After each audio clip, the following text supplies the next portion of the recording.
Hey, what's up? It's your old pal, Mr. Cook, and we are working on the Algebra 2 practice final. Just got through the first 2 pages, on to page 3. Okay, so it starts off by asking us to divide. This is when you need to remember your division algorithm for synthetic division. As you guys know, I made a bunch of videos on this subject earlier in the year. So if you're really confused about synthetic division, make sure that you check that out, okay? So if you don't remember any of the steps for this stuff, it's natural, you know, we learned this, 3 months ago or something. Just refresh your memory by checking out some of those earlier videos. It's in with all of the unit, what would that be, unit 2, I think? Yeah, it sounds right, unit 2, unit 3, something like that. Just check out some of those videos if you need a refresher on it or more examples. Anyways, so with synthetic division, all you got to do is just take the divisor, x plus 3, whatever you're dividing into it, set it equal to 0, so x plus 3 equals 0, and solve for your x. So x is equal to -3 in this case. That's the number that goes in the corner. Then you put the coefficients. If you're missing any of the terms, we have x to the third, x squared, x and a constant. Then you put a placeholder, a 0 in its place. We're not missing any of them, so we don't have to worry about that though. So we get 2x to the third, 9x squared, 3x, and -6 for a constant. Keep track of the signs in front of each of the numbers because it's important to put negatives on there too if they're there. All right, so the last number gets a box around it. That's our remainder. So drop the 2 down. 2 times -3 is -6. 9 minus 6 is 3. 3 times -3 is -9. 3 minus 9 is -6. -6 times -3 is a positive 18. 18 minus 6 is 12. The only answer with a remainder of 12 is B, so B is our answer. Just to write up the rest of it, if you look, these are the coefficients on each of these numbers, 2, 3, -6. So we get 2x squared plus 3x minus 6 plus our remainder, which is 12, over our divisor, which is x plus 3. So that's how we got B. Write the polynomial as a product of linear factors. Well, okay, I'm going to show you how to do this one a couple of different ways. Number one, you can graph it out on your graphing calculator. That's always the easiest way to do it. Like if you have a graphing calculator, bring it to the test. And if you don't know how to use it, like figure out how to use it. You know, watch some of the old videos that I have, you know, I'm using the calculator, or ask one of your friends for help, whatever. Just make sure that you bring a calculator to the test. If you don't, you're just, you know, setting yourself back more. Just use a calculator. Okay, so we get x to the third power, so I can graph that out. Minus 3x to the second power minus 4x plus 12. All right, and then I hit graph.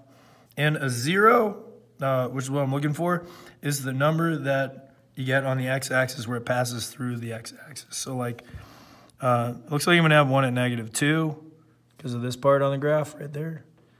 And then I'm going to have another one over here at 2, then another one at 3. So I just write down those values, -2, 2, and 3.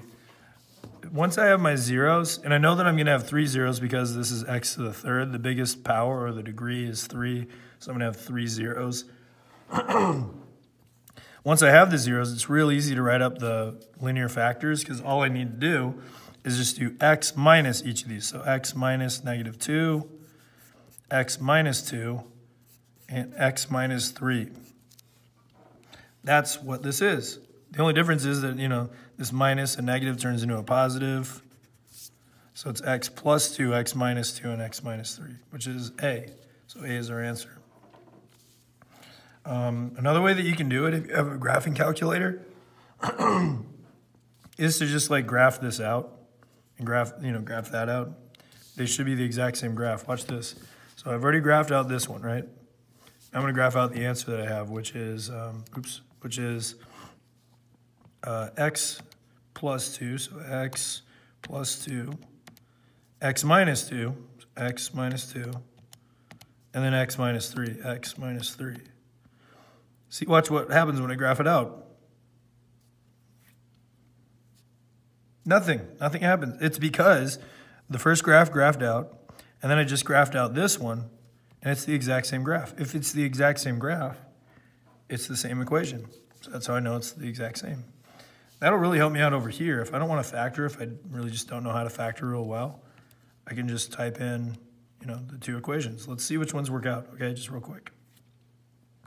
So I have 3x to the third minus 24x squared minus 60x.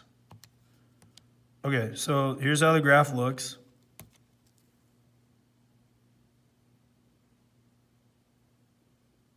Okay, so it doesn't look like much, that's just a bunch of lines there and stuff. Now, if I have the exact same graph on one of these, it should be no change whatsoever. There shouldn't be any change if I graph it out. So watch. If I do the first one, 3 parentheses x minus 10, parentheses x minus 2. If they're the same graph, there shouldn't be any difference. Oh, look at that. Something new just happened, so that one's not it. Okay, erase it, and then graph the next one. 3 parentheses x minus 10, x plus 2. Graph. There's my first graph. There's my second graph. It's not the same. See, there's all this weird stuff going on here. Not the same. So that one's not the same. Let's try the third one. So the third one is 3x, parentheses, x minus 10, parentheses, x plus 2. So there's the first graph. Here's the second graph.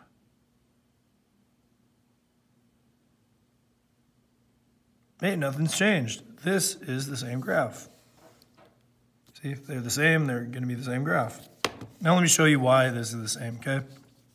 If I actually did want to factor this, I'd notice that 3x to the third, 24x squared, and 60x all divide out by the same numbers.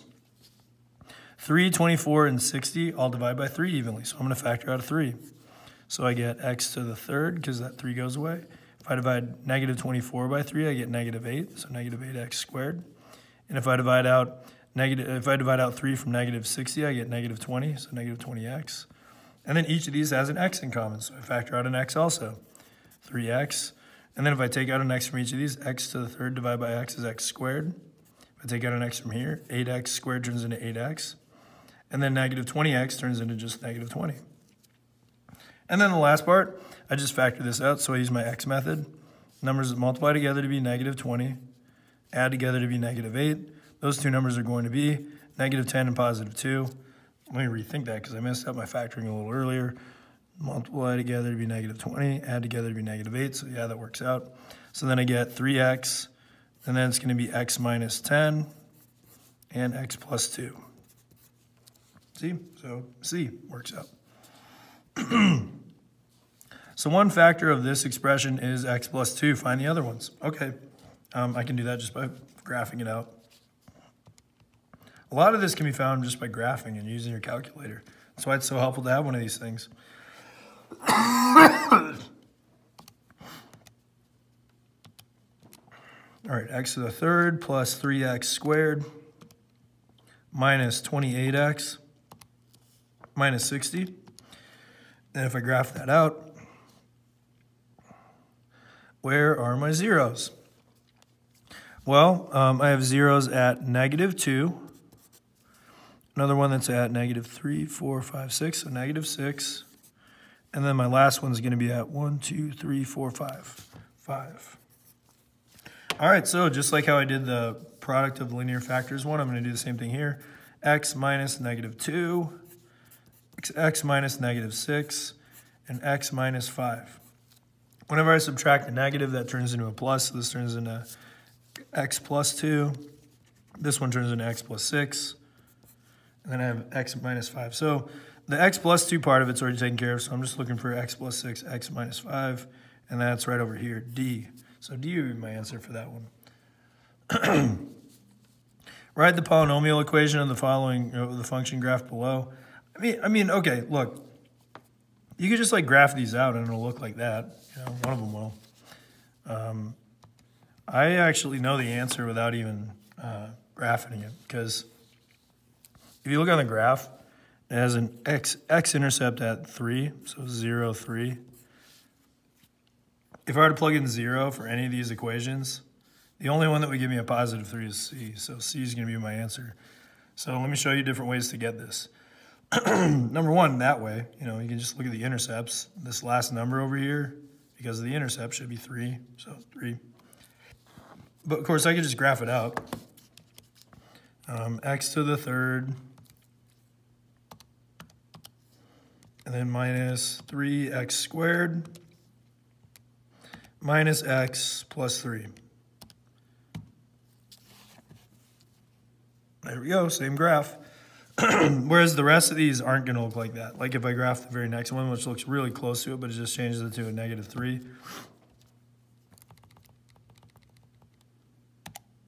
Oops, that's not what I want to do. There we go. See, it won't even look like it at all. It's like way down there compared to that. So this is the only one that actually looks like this graph. So you can always just graph it out. Okay, so that's it for page number 4 here. Or numbers 11 through 15. So on to the next video.